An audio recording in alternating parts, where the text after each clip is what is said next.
Let's head over to the event calendar. So we have our What's On in the County event calendar, and this is where you'll be able to find your events. Right at the bottom here, and as well on the industry portal page, we have the submit an event call to action. So this form is super similar to what we just walked through in the back end, but you can see that the required fields are all pretty much the same, as well as this like timing option. So this one, you have your repeat every how many weeks, your frequency, and then your date until, and your search location. So it looks a little bit different, but the details are the same. This one, your media is right here. You can upload multiple images, a video, whatever you'd like in here.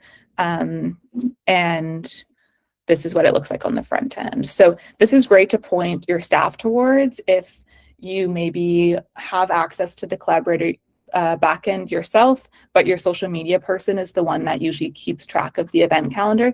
Just send them this way so that they don't need to go into the backend. They can go right through the website here. This is public facing.